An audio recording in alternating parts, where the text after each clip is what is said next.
আল্লাহ পাক বলেন, জেনে রাখো দুঃখ এবং কষ্টের সাথে রয়েছে সুযোগ আর সুবিধা, আর অসচ্ছলতার সাথে রয়েছে উদার সচ্ছলতা। জোরে কোন সুবহানাল্লাহ। কাজে ভয় পাওয়ার কারণ নাই, হতাশ হওয়ার কারণ নাই। গুনাহ করেছো, হতাশ হয়েও না। যুবকদের গুনাহ করা স্বাভাবিক। ইউনিভার্সিটির ছাত্র, কলেজের ছাত্র, প্রফেসর, শিক্ষক, অফিসার ঘুষ খেয়েছেন, জিনা করা হয়েছে, মদ খাওয়া হয়েছে, মিথ্যা কথা বলা হয়েছে, যাই কিছু করেন না কেন ভয় পাওয়ার কারণ নাই, নিরাশ হওয়ার কোনো দরকার নাই। আল্লাহ পাক ডেকে বলেছেন, কুল ইয়া ইবাদিয়াল্লাযীনা আসরাফু আলা আনফুসিহিম লা তাকনাতু মির রাহমাতিল্লাহ। আমার আল্লাহ বলেন, ও নবী আপনি শুনায় দেন, হে আল্লাহর বান্দারা, তোমরা যারা নিজেদের উপরে বাড়াবাড়ি করেছো, নিজেদের উপরে জুলুম করেছো, অত্যাচার করেছো, আমি আল্লাহর রহমত থেকে নিরাশ হয়ে যেও না। মানুষ যদি অপরাধ করে, বাপের সাথে অপরাধ করেছে, মায়ের সাথে অপরাধ করেছে, মা বাবা সন্তানের চাইতে এত বড় কল্যাণকামী তো আর কেউ নাই, কিন্তু মা বাবা কোনোদিন বলে না আয় আমার ছেলে তোরে মাফ করে দেই, এরকম বলে নাকি? মন চায় ছেলে যদি মাপ চাইতো, খুশি হয়ে মাফ করে দিতাম, কিন্তু কেন যে আসে না, ডাকে না যে আয় মাফ করে দেই। মা বাবা আপনাকে এত ভালোবাসে, সেই মা বাপও আপনাকে বলে না যে আয় মাফ করে দেই। আমার আল্লাহ হচ্ছেন এমন আল্লাহ, আল্লাহ রাব্বুল আলামিন ডাকেন, এ বান্দা খুন করেছিস ফিরে আয়, জিনা করেছিস ফিরে আয়, হত্যা করেছিস ফিরে আয়, চুরি করেছিস ফিরে আয়, কুফরি করেছিস ফিরে আয়, সুদ খেয়েছিস, ঘুষ খেয়েছিস, মদ খেয়েছিস ফিরে আয়, এসে আমার দরবারে চোখের পানি ফেল, আমার দরবারে কাঁদাকাটি কর। ইন্নাল্লাহা ইয়াগফিরুয যুনুবা জামিআ ইন্নাহু হুয়াল গফুরুর রহিম। আমার দরবারে চোখের পানি ফেলে কাঁদ, আমি রব্বুল আলামিন জিন্দেগীর গুনাহ মাফ করে দেব। সুবহানাল্লাহ কর, সুবহানাল্লাহ কর। আমার কাছে কাঁদ, চোখের পানি ফেল। আল্লাহ রাব্বুল আলামিনের কাছে বান্দার দুইটা ফোঁটা বেশি প্রিয়। একটা হলো জিহাদের ময়দানে যে রক্ত ফোঁটা দেওয়া হয়, এটা আল্লাহর কাছে প্রিয়। আর আল্লাহর ভয়তে গুনার জন্য লজ্জা করে, অনুশোচনা করে বান্দা যখন চোখের পানি ছেড়ে দেয়, আল্লাহর কাছে এটা অত্যন্ত প্রিয়।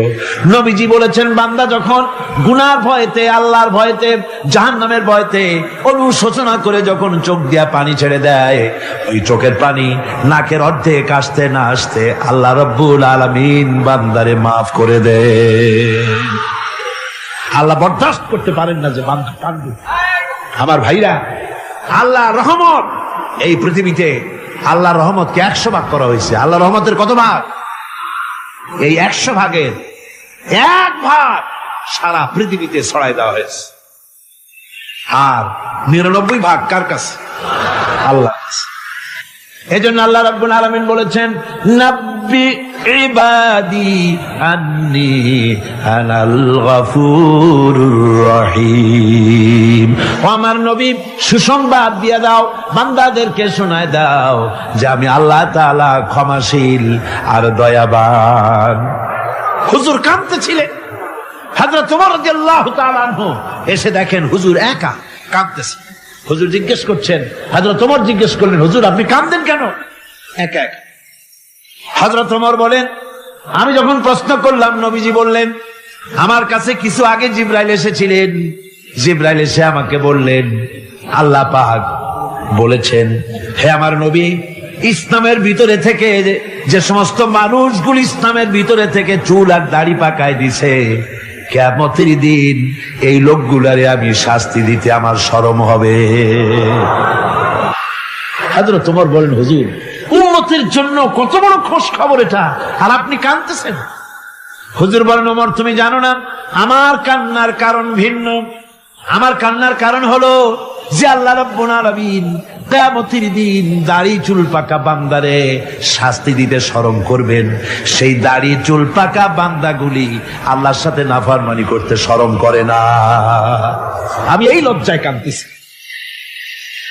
ভাইরা, হুজুর আল্লাহ পাক বলেন, আমার নবী, রাতের আধারে যখন একটা বুড়া আমার দরবারে হাত উঁচু করে, একটা বুড়া মানুষ রাতের আধারে যখন আমার দরবারে হাত উঁচু করে আর যখন বলতে থাকে, রব্বুল আলামিন, আমার পেছনের জীবনটা বড় খারাপ করেছি, এমন কোন কাজ জীবনে করি নাই যা তোমার কাছে কিছু দাবি করতে পারি, সব রকমের নাফরমানি করেছি, আজ আমি বুড়া হয়ে গেছি, কামাই করতে পারি না, ছেলে আমাকে চোখে দেখতে পারে না, পুত্রবধূ আমাকে ঘরে জায়গা দেয় না, আমার স্ত্রী আমাকে দেখতে পারে না, রোজগার করতে পারি না, হাঁটতে পারি না, চলতে পারি না, সবার কাছে আমি তিতা হয়ে গেছি, আমি দাঁড়াতে পারি না, কোমরে ব্যথা পাই, হাঁটুতে ব্যথা পাই, চলতে পারি না, কানে শুনতে পাই না, চোখে দেখতে পারি না, আর তোমার কাছে কিছু চাইয়া নেব এমন ভালো কাজও করি নাই। এইভাবে যখন বান্দা কাঁদতে থাকে আমার দরবারে, ও আমার হাবিব আমার রহমতের দরিয়ায় জোশ মেরে যায়, আমার শরম হয় এই বুড়াটারে কেমনে খালি হাতে ফিরাইয়া দেই। সুবহানাল্লাহ, সুবহানাল্লাহ। আমার আল্লাহর এত দয়া, আমার আল্লাহর এত মায়া, এত মহব্বত। আমার আল্লাহ রাব্বুল আলামিন বলেন, وَإِذَا سَأَلَكَ عِبَادِي عَنِّي فَإِنِّي قَرِيبٌ।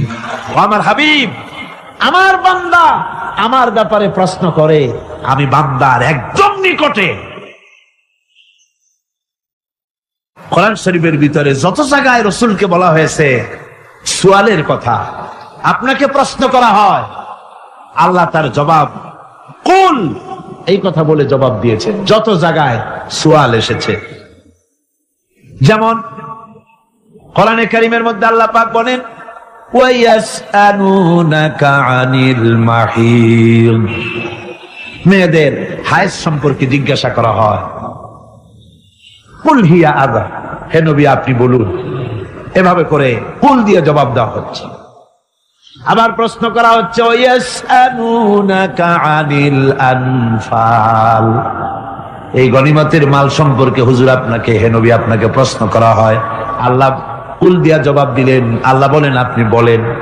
ওয়ায়াসআলুনাকা আনিল খামরি ওয়াল মাইসির, আল্লাহ পাক বলেন নবী আপনারে প্রশ্ন করা হয়, কুল ফীহিমা ইসমুন কাবীর, আল্লাহ কুল দিয়া বললেন তুমি বলো।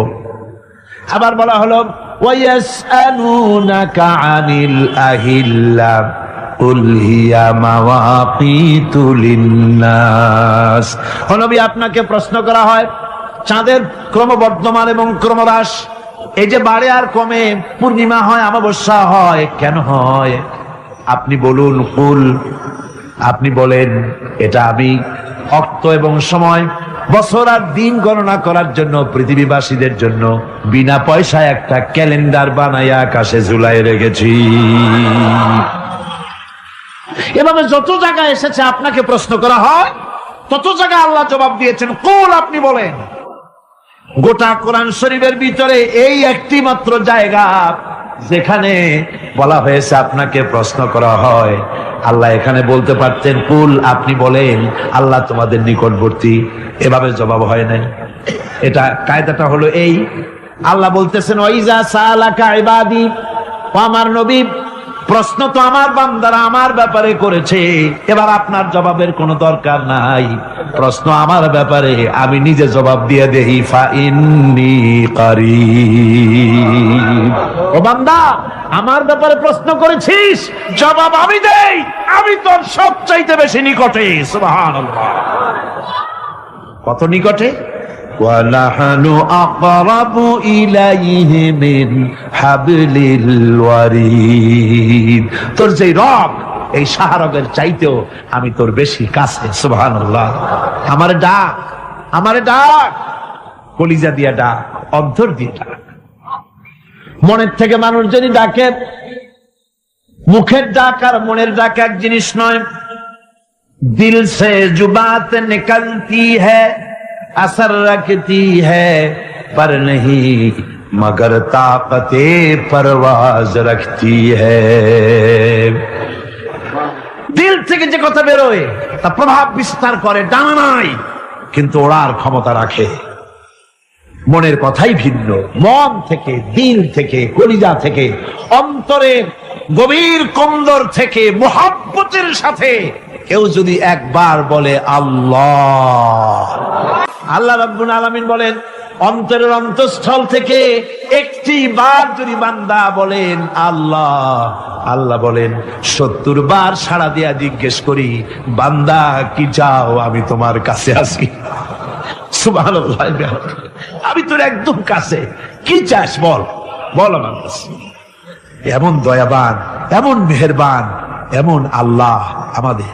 সে আল্লাহ রাব্বুল আলামিন তিনি বলছেন وَقَالَ رَبُّكُمْ উদউনি আস্তাজিব লাকুম, তোমাদের রব বলেছেন আমারে ডাকো, আমি আল্লাহ ডাকের সাড়া দিয়া দেব। সুবহানাল্লাহ। কারে ডাকতে হবে? কারে ডাকতে হবে? এই বিশাল জনসমুদ্র একযোগে চিল্লা কোন কারে ডাকতে হবে? কোন পীর সাহেবকে নয়, আল্লাহর কসম কোন খাজা বাবাকে নয়, ডাকতে হবে কারে? চিল্লায় কোন কারে? ওয়াকালা রাব্বুকুম উদউনি, তোমার রব তোমাকে বলতেছে আমারে ডাকো, আস্তাজিব লাকুম, আমারে ডাকবে আমি সাড়া দিয়ে দেব। সুবহানাল্লাহ। আল্লাহকে ডাকেন, কি চাই আপনার বলেন, কি চাই? আল্লাহর কাছে চান, আল্লাহ দিয়ে দিবে। দেওয়ার জায়গা আল্লাহর কাছে চাইবেন, আল্লাহ দিবেন। দেওয়ার জায়গা, চাওয়ার জায়গা হলো সেজদায় পড়ে যাবেন। আমার ভাইয়েরা জায়গাটা চিনায় দিলাম। মাজারে যাওয়া লাগবে না, কবরে যাওয়া লাগবে না, 2 রাকাত নামাজ পড়ে সেজদায় পড়ে গিয়া যত বিপদ আছে, মুসিবত আছে, সেজদার মধ্যে চোখের পানি ছেড়ে দেন আর কেন্দে কেন্দে জীবনের কথা বলেন। আল্লাহ রাব্বুল আলামিন আপনার আওয়াজ শুনবেন আর দোয়া কবুল করে নিবেন। কাঁদতে হবে আল্লাহর কাছে। কার কাছে? আল্লাহ। আল্লাহর প্রতি আপনি পূর্ব পশ্চিমে কতবার মুখ ঘোরালেন, এটাই কিন্তু আপনার আসল সৎ কাজ নয়। আসল সৎ কাজ হলো আল্লাহর প্রতি ঈমান আনা। এই ঈমানের ব্যাপারে 3টা দিন আমরা পার করে দিলাম, এখনো কথা শেষ হয় নাই। আল্লাহর প্রতি ঈমান আনলে পরে যে উপকারটা হবে 5ম নম্বরে, সেটা হলো কঠোর এবং কঠিন বিপদের ভিতরে বান্দার ভিতরে অবিচলতা এবং ধৈর্যের সৃষ্টি হয়ে যাবে। আলহামদুলিল্লাহ। কঠিন বিপদ মুসিবত আসলে পরে সে অবিচল থাকবে। সারা দুনিয়ার বিপদ আপদ, শত্রুতা, দুঃখ, কষ্ট, মুসিবত, জুলুম, নির্যাতন সবকিছু পাহাড়ের মতো উঁচু হয়ে তাকে ঘিরে ফেলবে, কিন্তু তাকে এক চুলও নাড়াতে পারবে না। কবি বলতেছেন সাথে জাকা রহা হ্যায় আসল সে তা ইমরোজ, সাথে জাকা রহা হ্যায় আসল সে তা ইমরোজ, চরাগে মুস্তফাবি সে শরারে বুলাবিস। সে আবহমান কাল থেকে শুরু করে মুস্তাফা সাল্লাল্লাহু আলাইহি ওয়াসাল্লামের দীপ শিখার সাথে আবু জাহেল, আবু লাহাবের অগ্নিস্ফুলিঙ্গের টক্কর লেগেই আছে। রাসূলুল্লাহ আল্লাহর দেওয়া এই বিধান, এই দ্বীনের বাতিটা টিম টিম করে জ্বলেছে। আর গর্কি, টর্নেডো, হাজার হাজার মাইল বেগে হ্যারিকেন এসেছে, গর্কি এসেছে, টর্নেডো এসেছে, টাইফুন এসেছে, কিন্তু এই আলো নিবাইতে পারে নাই। সুবহানাল্লাহ। যে আলো নিবাতে পারে নাই, এই শত্রুতা চিরকালের, নিবাতে পারবে না। কারণ হচ্ছে আল্লাহ রাব্বুল আলামিন বলেছেন ইউরিদুনা লিইউতফিউ নূরাল্লাহি বিআফওয়াহিহিম ওয়াল্লাহু মুতিম্মু নূরিহি ওয়ালাউ কারিহাল কাফিরুন। ওরা চায় মুখের ফু দিয়ে আমার আলোকে নিভিয়ে দেবে, কিন্তু আমি আমার আলোকে পূর্ণতা দান করব, তাতে কাফের বেঈমানদের কলজায় যত জ্বালা যন্ত্রণা হোক আমার দ্বীন কেউ মিটাই দিতে পারবে না। সুবহানাল্লাহ। সুতরাং বিপদে অবিচলতা আসবে, সে অটল হবে, মজবুত হবে, কোরআনে কারীম বলতেছে ওয়া কাযালিকা জাআলনা লিকুল্লি নাবিয়্যিন আদুওয়াম মিনাল মুজরিমিন। এই পৃথিবীতে এমনি করে আমি সকল নবীদের শত্রু বানিয়েছি, সব পাপিষ্ঠ অপরাধীদেরকে। নবীদের সাথে বিরোধিতা করেছে কারা? পাপিষ্ঠরা, অপরাধীরা। মানুষ অত্যাচারিত হয়েছে, সাহাবায়ে কেরাম অত্যাচারিত হয়েছেন। বুখারী শরীফের হাদিসে এসেছে রাসূল করিম সাল্লাল্লাহু আলাইহি ওয়াসাল্লামের কাছে হযরতে খাব্বাব গিয়ে উপস্থিত হয়েছিলেন। হযরতে খাব্বাব বলেন, হাদিসটা এভাবে লেখা হয়েছে বুখারীতে, ওয়ান খাব্বাব বিন আরিদ রাদিয়াল্লাহু তাআলা আনহু قال شكونا إلى رسول الله صلى الله عليه وسلم وهو متوسد بردة له في ظل الكعبة। রাসূলুল্লাহর কাছে গেলাম, কাবা শরীফের কাছে গিয়া দেখি নবীজি একটা চাদর গায়ে দিয়ে তিনি আরাম ফরমাচ্ছিলেন কাবা শরীফের ছায়ায়। সেখানে গিয়ে বললাম, আলা তাস্তানসিরু লানা আলা তাদউ লানা ইয়া রাসূলুল্লাহ, হে আল্লাহর রাসূল, আপনি কি আমাদের জন্য আল্লাহর কাছে দোয়া চাইবেন না? আপনি কি আল্লাহর কাছে আমাদের জন্য সাহায্য চাইবেন না? আমাদের লোকগুলিকে, মুসলমানগুলিকে মারতে মারতে তো শেষ করে ফেলে দিল। তারা আমাদের সুমাইয়াকে মারলো, আমাদের খাব্বাবকে উটের সাথে পায়ের দড়ি লাগায় টানলো, আমাদের খোবায়েবকে তারা আগুনের উপরে চিৎ করে শোয়ায় রাখলো, না খায় রাখতেছে, মারতেছে, কষ্টে তো শেষ হয়ে গেলাম। হুজুর, আপনি কি আমাদের জন্য দোয়া করবেন না? হাদিস শরীফে এসেছে নবীজি উঠে বসলেন সোজা হয়ে। নবীজি বলেন, ও আমার সাহাবী, ও খাব্বাব, শোনো, তোমাদের আগে এই পৃথিবীতে যারা দ্বীনের দাওয়াত দিতে এসেছিলেন তাদেরকে সমকালীন রাষ্ট্রশক্তি, সমাজ শক্তি তাদেরকে ধরতো। ফায়ুখাজুর রাজুলো, তাদেরকে তারা ধরতো। ফায়ুফারু লাহু ফিল আরদ, আর তার জন্য জমিনের ভিতরে কবর বানাইতো। ওই কবর ফায়ুজালু ফিহা, ওই কবরের ভিতরে তাকে কোমর পর্যন্ত গেড়ে দিত। সুম্মা ইউতা বিল মানশার, এরপরে করাত আনতো। ফায়ুদাউ আলা রাসিহি, এরপরে ওই করাত তার মাথার উপরে রাখতো। ফায়ুজালু নিসফাইন, এরপরে করাত দিয়া চিরে জীবিত মানুষটারে দ্বিখণ্ডিত করে ফেলে দিত। মা ইয়াসুদ্দুহু যালিকা আন দীনিহি। ও আমার খাব্বাব, এত কষ্ট দেওয়ার পরেও সেই যুগের কোন মুসলমানকে, দ্বীনের দায়ীদেরকে আল্লাহর দ্বীন থেকে এক চুলো তারা সরাই দিতে পারে নাই, এক চুলো সরাতে পারে নাই। ওয়াল্লাহি, ও খাব্বাব, আমি আমার আল্লাহর নামে কসম করে বলছি, লা ইউতাম্মান্নাল্লাহু হাযাল আমরা হাত্তা ইয়াসিরা আর-রাকিবু মিন সানা ইলা হাযরামাউত। আমি কসম করে বলি, আল্লাহ রাব্বুল আলামিনের এই সানা থেকে হাজারামাউত পর্যন্ত লোকেরা যাতায়াত করবে, সুন্দরী রমণীরা গমন করবে, সদাগরেরা যাতায়াত করবে, টাকা নিয়া পয়সা নিয়া যাতায়াত করবে। তাদের মনের মধ্যে লুটের ভয়, টাকার ভয়, চুরির ভয়, ডাকাতির ভয়, জেনার ভয়, হত্যার ভয়, ধর্ষণের ভয়, কোন ভয় থাকবে না। লা ইয়াখাফু ইল্লাল্লাহ, আল্লাহ ছাড়া কোনো ভয় থাকবে না। এমন একটা সমাজ, এমন একটা সময় আসবে, ওয়ালাকিন্নাকুম তাস্তাজিলুন, অথচ খুব তাড়াহুড়ো তোমরা করতেছো। তাড়াহুড়ো করো না, সময় আসবে ইনশাআল্লাহ।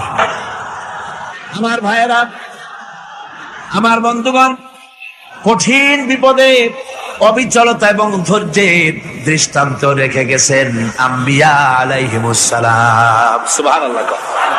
কঠিন বিপদে অবিচলতা, দৃঢ়তা, ধৈর্য কারে বলে, তার দৃষ্টান্ত কারা রেখেছেন? আম্বিয়া আলাইহিমুস সালাম।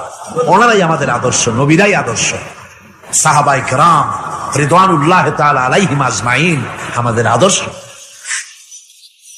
ভাইরা আমার, মুসা আলাইহিস সালামকে ফেরাউন যখন ঘিরে ফেলে দিল, কোরআনের সব কথা গল্প গুজবার ইতিহাসের জন্য লেখা হয় নাই। কোরআনের মধ্যে যা লেখা হয়েছে সব বান্দাদের উপদেশের জন্য, যাতে করে লোকেরা চিরটা কাল এর থেকে উপদেশ নেওয়া নিজেদের তৈরি করতে পারে। জোরে বলেন সুবহানাল্লাহ।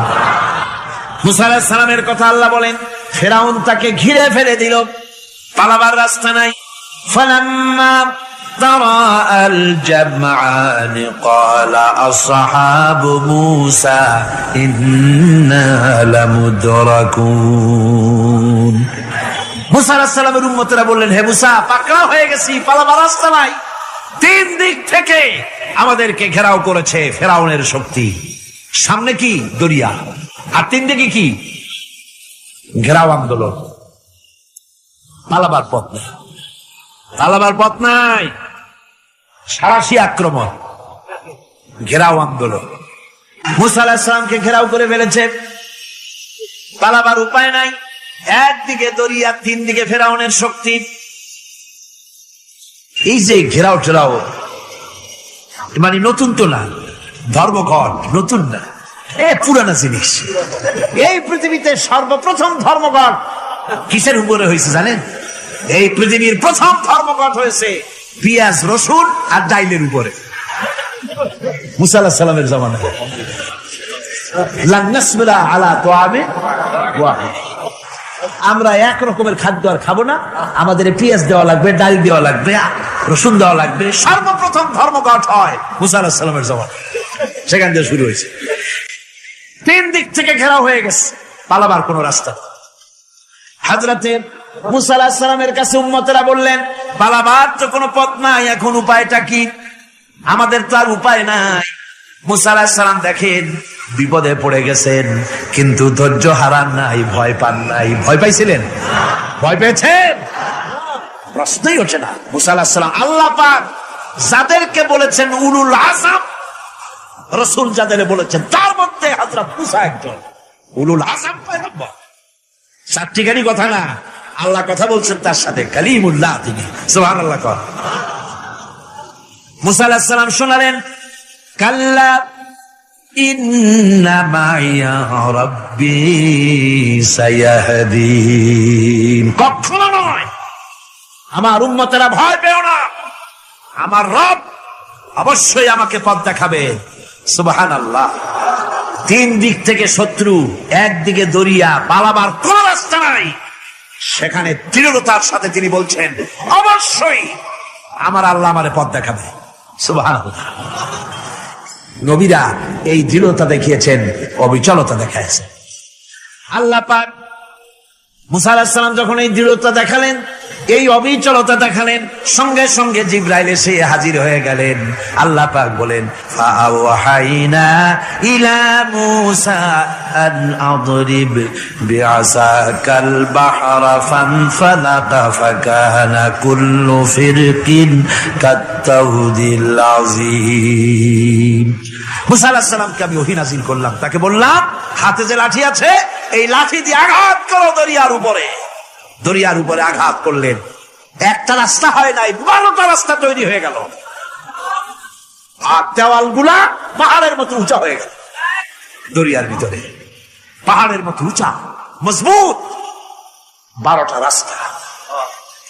এবার মুসা আলাইহিস সালাম তার দলবল নিয়ে চললেন। আল্লাহ রাব্বুল আলামিন বলেন, ওয়া আনজাইনা মূসা ওয়া মান মাআহু আজমাইন। মুসা এবং তার সাথী সঙ্গীদেরকে আমি পার করে দিলাম। মুসা আলাইহিস সালাম এবং তার সাথী সঙ্গী নিয়ে যখন দরিয়ার মাঝখানে আসছে, ফেরাউন তার দলবল নিয়ে এসে গেছে। আসে দেখে নদীর মধ্যে রাস্তা। বাবা, খুব তো কায়দা। ও মনে করছে ওর বাজানের তৈরি করা ডিস্ট্রিক্ট বোর্ডের রাস্তা। ওর লোকজন নিয়ে নেমে গেছে দরিয়ার ভিতরে। ও আসছে মাঝখানে, মুসা আলাইহিস সালাম চলে গেছে ওপার, দরিয়া পার।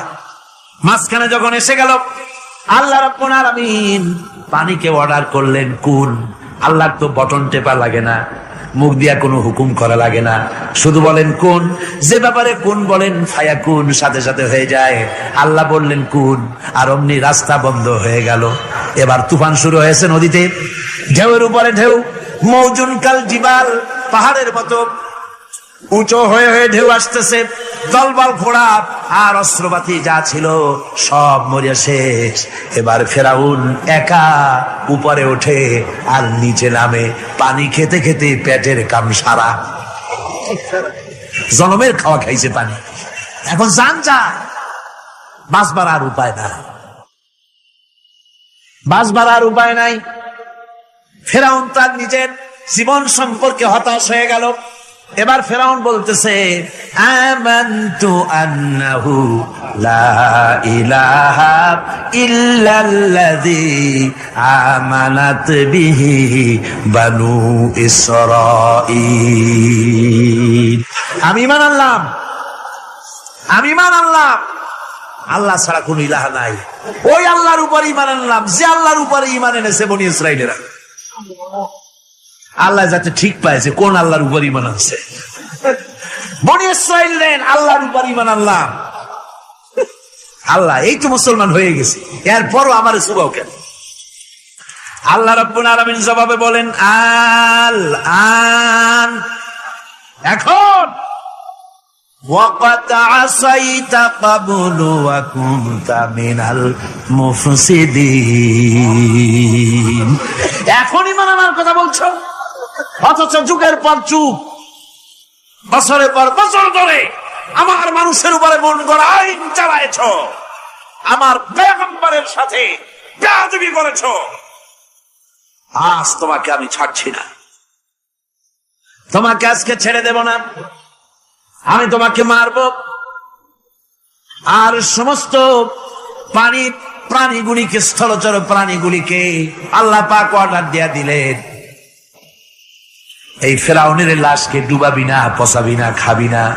আল ইয়াউমা নুনাজ্জিকা বিবাদানিক, আমি তোমার শরীরে বাঁচায় দেব। পোকে খাবে না, পানিতে পচবে না, মাছে খাবে না, কুমিরে খাবে না, দুনিয়ার কোন পশুতে খাবে না। আমি তোরে শুটকি বানাইয়া রাখবো, যাতে করে দুনিয়ার সমস্ত ফেরাউন যত যুগে যুগে আসে তোরে দেখে যেন হেদায়েত নিতে পারে। ফেরাউনকে আল্লাহ শুটকি বানায় রাখছে। আমি ফেরাউনদের লাশ দেখেছি ব্রিটিশ মিউজিয়ামে। ফেরাউন তো একটা না, অনেকগুলা। আসলটারে অবশ্য দেখিনি। ব্রিটিশ মিউজিয়ামে ওই ফেরাউন গুলার লাশ যখন অসুবিধা হয়, মমিগুলি, তখন ইংল্যান্ডে নিয়ে যায় চিকিৎসা করাবার জন্য। চোখ টোক আছে গর্তের ভিতরে, তারপরে চামড়া টামড়া হাড়ের সাথে মিশানো, ওইভাবে চেহারা দেখলে মনে হয় যে সত্যি ফেরাউন এগুলো। আর ব্রিটিশের কাম মিশর থেকে নামছে এমন কোন জিনিস নাই। তারা ময়ূর সিংহাসনের, শাহজাহানের ময়ূর সিংহাসনের ময়ূরের বাম চোখে কোহিনূর মণি লাগাইছিলেন। শাহজাহান ময়ূরের ডান চোখে কোহিনূর মণি লাগায় নাই। কোহিনূর মণির অনেক দাম, আমি দেখে এসেছি মণি। এখন সেটা কুইন এলিজাবেথের মুকুটে শোভা পাচ্ছে। সেই মণি এমনি বলে প্রবাদে 7 রাজার ধন 1 মাণিক্য, বলেন এরকম অনেক দাম। শাহজাহান দেখালেন আমি মুসলমান, আমার কাছে এটার দাম নাই, এই জন্য ময়ূরের ডান চোখে লাগালাম না, বাম চোখে লাগাই দিলাম। এইটাতে চুরি করছে। টিপু সুলতানের তরবারিটা পর্যন্ত চুরি করেছে। আজ পর্যন্ত ব্রিটিশ মিউজিয়ামে টিপু সুলতানের তরবারিটা আছে, আমি তরবারিটা দেখে এসেছি। আবার বন্ধুগণ, বলতেছিলাম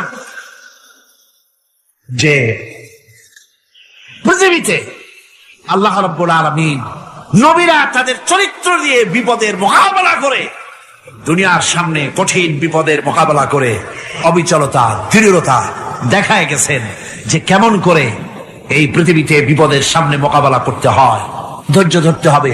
বিপদ আসবে পাহাড় সমান হয়ে, আপনাকে ধৈর্য ধারণ করতে হবে সেভাবে বুক বেঁধে। যেহেতু এটা যদি বিশ্বাস হয় যে আমার কিসমতে যা আছে তার থেকে বেশি কিছু হবে না, তাহলেই আপনার ধৈর্য আসবে, ভয় পাবেন না। কথা ঠিক কিনা কর?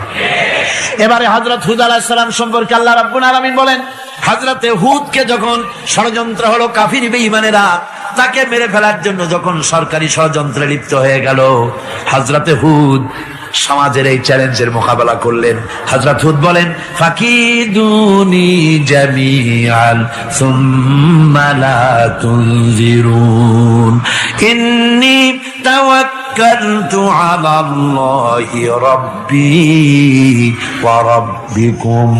আমি, তোমরা তোমাদের ষড়যন্ত্র আমার বিরুদ্ধে যত পারো আমার বিরুদ্ধে ষড়যন্ত্র চালাও, এতটুকুন আমার অবকাশ দিও না। আমি এমন আল্লাহর উপরে ভরসা করেছি যার হাতের ভিতরে তোমাদেরও জান আর আমারও জান। যা পারো তাই করো। সরকার সমস্ত শক্তি একত্রিত হয়ে আমার মোকাবেলা করো। একদিকে হুদ আলাইহিস সালাম, আর একদিকে গোটা জাতি। হযরত হুদ ভয় পায় নাই। সুবহানাল্লাহ কোন। ঈমান বিল্লাহ মানুষের কলিজাকে এভাবে শক্ত করে দেয়, কোন আলহামদুলিল্লাহ। এবারে এই বিপদের, কঠিন বিপদের মোকাবেলা করে আমার রাসূল যে প্রমাণ দিয়া গেলেন, আমার রাসূল যে কঠিন বিপদের মোকাবেলা করলেন, ভাইরা আমার, হিজরতের রাতে সওর পাহাড়ের ভিতরে যখন তিনি আশ্রয় নিলেন, হযরতে আবু বকরের সাথে ছিলেন। হযরতে আবু বকর রাদিয়াল্লাহু তাআলা আনহু বলেন, হুজুর আপনি দাঁড়ান, এটা তো পাহাড়িয়া গুহা, গুহার ভিতরে সাপ থাকতে পারে, বিচ্ছু থাকতে পারে, আমি আগে ঢুকি, বিপদ যদি হয় আমার উপর থেকে হয়ে যাক। গুহার ভিতরে নেমে গুহা সাফ করলেন, এরপরে হুজুরকে ডাকলেন, হুজুর তাশরীফ নিলেন গুহার ভিতরে। এরপরে হুজুর বললেন, আবু বকর, পাহাড়ে হেঁটে হেঁটে 2-3টা পাহাড় পাড়ি দিয়া যাওয়া লাগে সৌর পাহাড়ে। মদিনার সোজা রাস্তা হুজুর ধরেন নাই, মেসফালার পথ দিয়া, জাবালে খেদোয়ার উপর দিয়া 3টা পাহাড় পাড়ি দিয়া তারপরে হুজুর গেলেন সৌর পাহাড়ে। গুহার ভিতরে হুজুর তাশরীফ নিলেন, বললেন, আবু বকর তুমি বসো, তোমার উরুর উপরে মাথা রেখে আমি একটু আরাম করি। হযরতে আবু বকর বসলেন, হুজুর তার উরুর উপরে মাথা রেখে ঘুমায় গেলেন। আর এরপরে কাফির বেঈমানেরা তালাশ করতে করতে কাফেররা এসে গেল পায়ের চিহ্ন দেখে দেখে গর্তের কাছে। হযরত আবু বকর ভয়তে কেঁদে ফেললেন, আরে আর তো উপায় নাই, এবার তো ধরা পড়ে গেছি, এবার নবীজিকে মেরে ফেলে দেবে। নবীর মহব্বতে, নিজের মহব্বতে নয়, নবীর মহব্বতে কাঁদতেছিলেন। হুজুর বলেন, হুজুরের ঘুম ভেঙে গেল। বলো, আবু বকর কাঁদো কেন? ছেলের কথা, মেয়ের কথা, বিবির কথা, বাড়ির কথা মনে পড়লো নাকি? হযরত আবু বকর বলেন, ইয়া রাসূলুল্লাহ, আল্লাহর কসম করে বলি, যেদিন ঈমান এনেছি এই কলিজার ভিতরে মা বাপ, স্ত্রী, পুত্র, পরিজন, এমনকি আমার নিজের জীবনের চাইতে আপনারে বেশি ভালোবাসি। কান্দো কেন, কান্দো কেন? হযরত আবু বকর বলেন, হুজুর ধরা পড়ে গেছি, কাফেররা এসে গেছে, গর্তের কাছে তাকালি আমাদের দেখতে পাবে, আমরা তো মাইনরিটি, ওরা তো মেজরিটি, আমরা তো ধরি মারি ফেলাই দেবে, আপনাকে মেরে ফেলে দেবে, এই জন্য কাঁদি।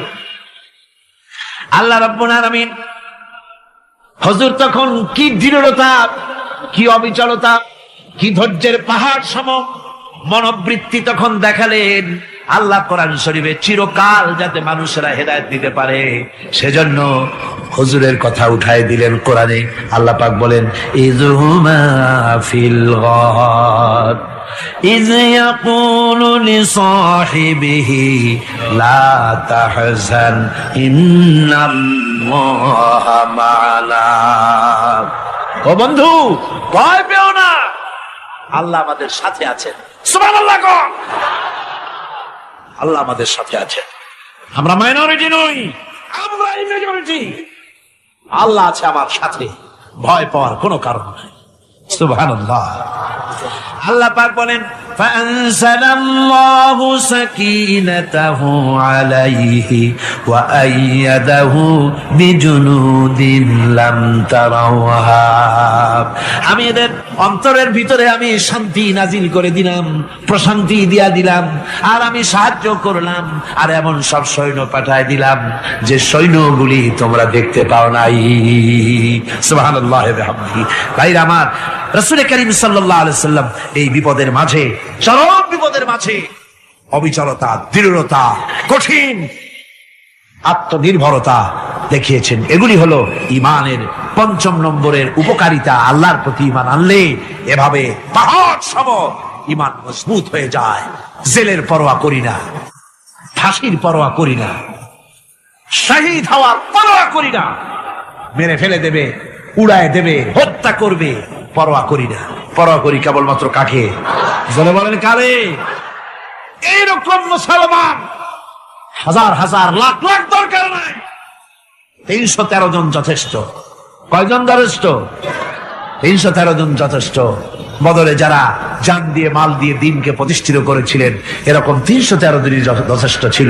এই দৃঢ়তা, এই অবিচলতা, এই ঈমান, এই ধৈর্য শিক্ষা দেয়, এই উপকার করে ঈমান বিল্লাহ। আল্লাহর প্রতি ঈমান আনলে এভাবে পাহাড়ের মতো শক্ত হয়ে যায় কলিজা। কোন আলহামদুলিল্লাহ। আমার বন্ধুগণ, এবার আমি বলবো সর্বশেষ উপকারের কথাটা বলি, মোনাজাত ছেড়ে দেব। কয়টার কথা বলছিলাম? উপকার ছয়টা উপকারের কথা বলেছি। অনেকগুলি বৈশিষ্ট্য, অনেকগুলি উপকারের মধ্যে আল্লাহর প্রতি ঈমানের 6টা উপকারের কথা 5টা বলা হয়ে গেছে। এবার 6ষ্ঠ নম্বর এবং শেষ নম্বর, এটা হচ্ছে আল্লাহর প্রতি ঈমান আনলে পরে তার দ্বারা সবচাইতে বেশি ফায়দা পায় সমাজ এবং রাষ্ট্র। কল আলহামদুলিল্লাহ, কল আলহামদুলিল্লাহ।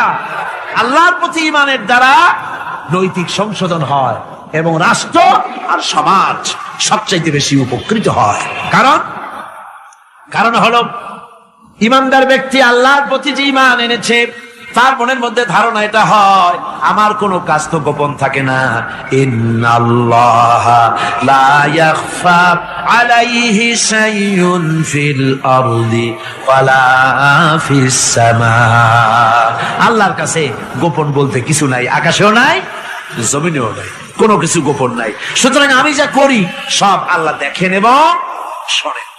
এমনকি মানুষ যে কল্পনা করে, সে কল্পনাও আল্লাহ টের পায় না, নাকি টের পায় কিনা?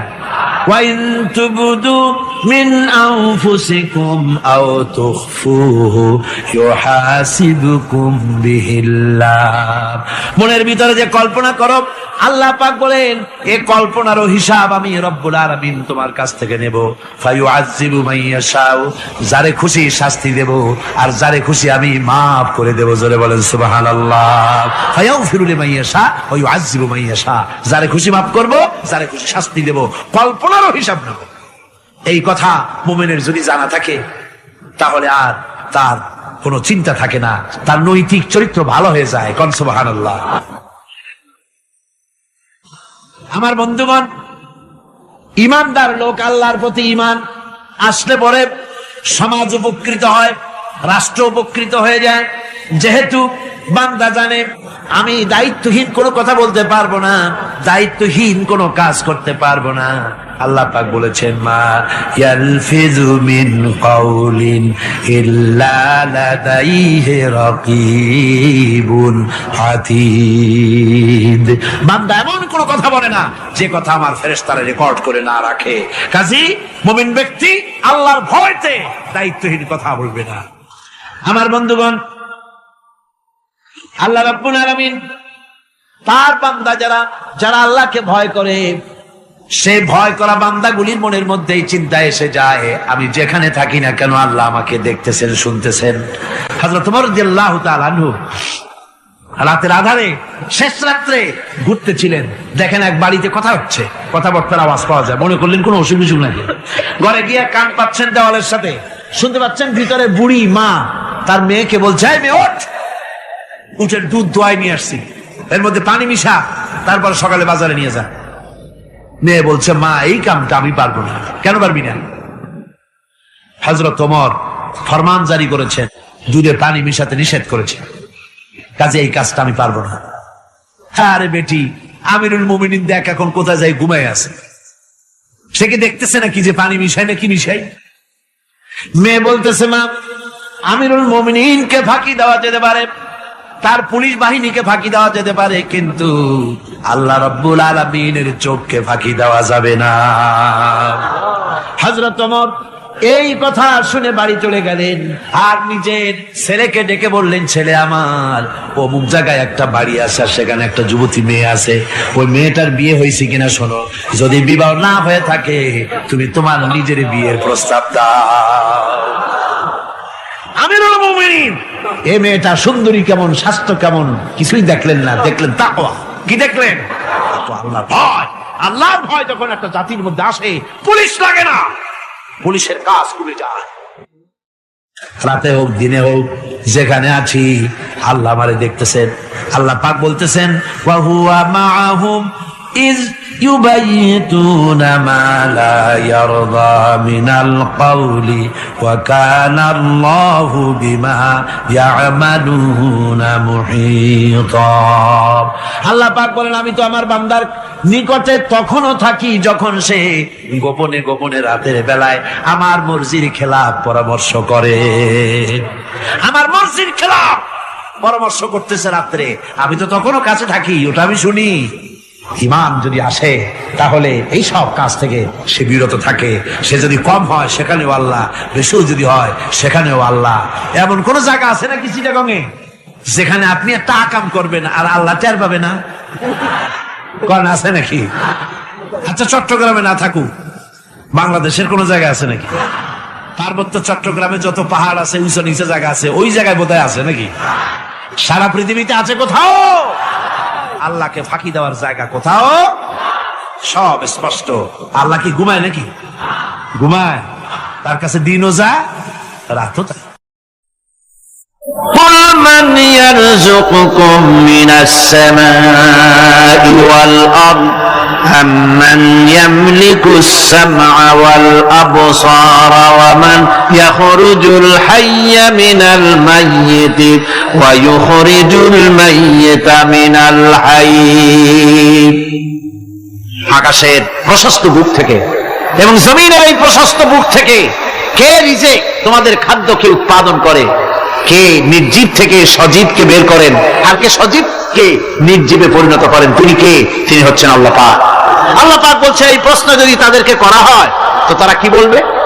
আল্লাহ পাক বলেন, وَمَنْ يُدَبِّرُ الْأَمْرَ فَسَيَقُولُونَ اللَّهُ فَقُلْ أَفَلَا تَتَّقُونَ। হে নবী, এদেরকে প্রশ্ন করুন। এদেরকে যদি প্রশ্ন করা হয় এই পৃথিবীর সুন্দর পরিচালনা পদ্ধতি কে করেন, তাহলে তারা এক কথায় বলবে, নিজের থেকেই বলবে আল্লাহ। কে করছেন সবকিছু? আল্লাহ পাক বলেন, নবী তাহলে তাদেরকে বলেন, এ কথা জানার পর, এ কথা বোঝার পরেও কেন তারা ঔদাসীন্যতা দেখাচ্ছে? কেন তারা গাফিল হয়ে যাচ্ছে? কেন তারা আল্লাহ পাককে ভয় করে তার পথের অনুসারী হচ্ছে না? যে আল্লাহ রাব্বুল আলামিন এত কিছু করছেন, তিনি তার পরিচয় সম্পর্কে বলে দিচ্ছেন, ফাযালিকুমুল্লাহু রাব্বুকুমুল হক ফামাযা বা'দাল হক ইল্লাদ দালাল। নিশ্চয়ই এসবের মূলে রয়েছেন তোমাদের রব, আমাদের আল্লাহ, আমাদের রব। সুতরাং উজ্জ্বল সত্য প্রকাশিত হওয়ার পর গোমরাহি ছাড়া আর কিছুই বাকি থাকে না। সুতরাং যারা সত্যের পথের অনুসরণ করতে চায়, রবকে চিনতে হবে, আল্লাহ পাককে জানতে হবে এবং তাকে অনুসরণ করতে হবে, তাকে রব হিসাবে চিনতে হবে। আমার বন্ধুগণ, এটা হচ্ছে সেই রুবুবিয়াত ইলাহি যার দিকে হযরত মূসা আলাইহিস সালাম ইঙ্গিত করেছিলেন ফিরআউন যখন তাকে প্রশ্ন করেছিলেন, ফামান রাব্বুকুমা ইয়া মূসা। হে মূসা, তোমাদের দুজনের রব কে? তোমাদের রব, তোমাদের প্রভু কে? তিনি জবাব দিলেন, রব্বুনাল্লাযী আ'তা কুল্লা শাইইন খালকাহু সুম্মা হাদা। রব হচ্ছেন আমাদের তিনি, যিনি নাকি আমাদের প্রতিপালক, আমাদেরকে সৃষ্টি করেছেন এবং আমাদেরকে হেদায়েত দিয়েছেন, সঠিক পথের দিশা দিয়েছেন। এখানে হেদায়েত হচ্ছে, এখানে হেদায়েত শব্দের অর্থ হচ্ছে সৃষ্টি শুধু করেন নাই, তাকে চলা, তার খাদ্য অনুসন্ধানে, তাকে বেঁচে থাকার সবকিছুর উপকরণ, এর কমন সেন্স, এর সাধারণ জ্ঞান আল্লাহ পাক তার সাথে দিয়েছেন। তিনি হচ্ছে রব। ولا تدع من دون الله ما لا ينفعك ولا يضرك فإن فعلت فإنك إذا من الظالمين। আল্লাহকে ছেড়ে এমন কোন সত্তা কি দেখো না যারা তোমার কোনো উপকার করতে পারে না, তোমার কোনো ক্ষতিও করতে পারে না, তোমার কোনো উপকারও করতে পারে না।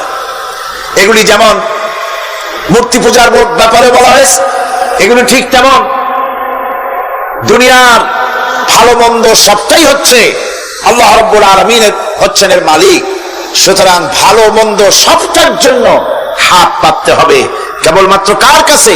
আল্লাহ পাকের কাছে। জোরে বলেন, কার কাছে? দেখুন আল্লাহ পাক তার রাসূলকে কি কথা বলছেন। আল্লাহ রাব্বুল আলামিন তার হাবিবকে বলছেন, وَيَمْسَسْكَ اللَّهُ بِضُرٍّ فَلَا كَاشِفَ لَهُ إِلَّا هُوَ। আল্লাহ রাব্বুল আলামিন তিনি যদি তোমাকে কোনো বিপদ দেন তাহলে পৃথিবীর এমন কেউ নাই যে সে বিপদ থেকে তোমাকে রক্ষা করতে পারে বা ঠেকাতে পারে। وَيُرِدْكَ بِخَيْرٍ فَلَا رَادَّ لِفَضْلِهِ। আর যদি আল্লাহ পাক আপনার কোনো ভালো করতে চান, উপকার করতে চান, তার থেকে সেই উপকার থেকে আপনাকে কেউ ফিরায় রাখতে পারবে না। তার মানে হলো আপনাকে যদি আল্লাহ ক্ষতি করতে চান, তা কেউ সেই ক্ষতি থেকে বাঁচাতে পারবেন না। আর যদি উপকার করতেও চান, তাও কেউ ঠেকাতে পারবে না। ভালো মন্দ যেটাই হোক, সবটার মালিক হতেছেন আল্লাহ পাক। কে মালিক?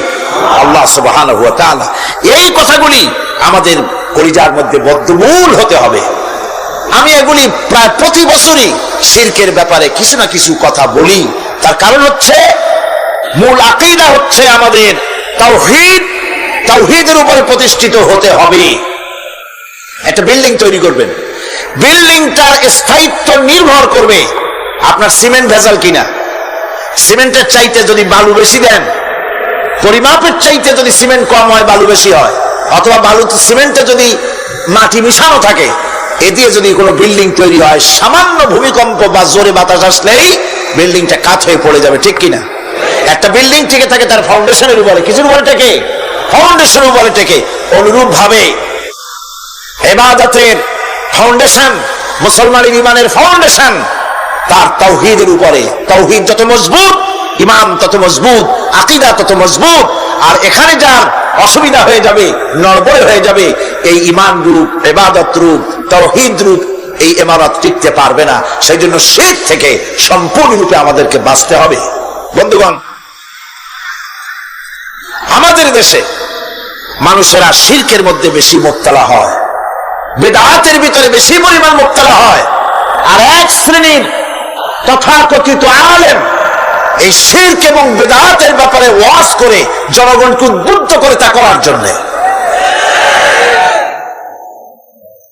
আমাদের দেশে বহুত মাজার আছে, যে মাজারগুলিকে গোসল করানো হয়, মাজার গোসল করানো হয়। আমি কি কোনো বানাইয়া কথা বলি না? এর বাস্তবতা আছে। মাজার গোসল করানো হবে, পীর সাহেবকেও গোসল করানো হবে। পত্রিকায় দিয়ে দেয়, পোস্টার ছাপানো হয়, হ্যান্ডবিল ছাপানো হয়, হাজার হাজার টাকা খরচ করে প্রচার করে লোকদেরকে দাওয়াত দেওয়া হয়। কবর ধোয়া পানি, পীর সাহেবের গোসল করানো পানি। পীর সাহেবের গোসল করাইলো, এই পানি শরীরের কত জায়গা ধুয়ে আসলো, সেই পানি বোতলে ভরে 5 টাকা করে কিনে কিনে লোকেরা খায়। নাউযুবিল্লাহ। এরপরে ঈমানের দাবি কি করে করবে মুসলমান? দুর্ভাগ্য এই মুসলমানের। গোসল শরীফ, নরজ শরীফ, তারপরে খসরজে কি সানাসুর নাকি খসরজ শরীফ, কি নাম হাবিজাবি বানাইছে আল্লাহই জানে। এখানেই শেষ নয়।